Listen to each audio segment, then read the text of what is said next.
Hey guys, I just wanted to make a quick video to talk about the future of this channel and what's been going on.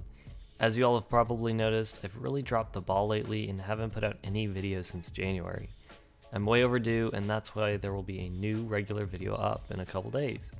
I can't promise a consistent schedule just yet, but for right now, I've been thinking about creating a second channel for behind the scenes type videos that are unedited and easy for me to make for you all. Since most of my content takes many days to produce, I wanted to find a good way to keep making videos without any long breaks between.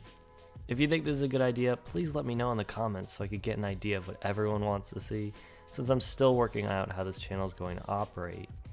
I've had a lack of motivation lately, along with some personal issues that have gotten in the way, but I'm really trying my best to focus on this channel and continue to produce videos that I enjoy making. Thank you all so much for your support, patience, and understanding. I'll see you soon.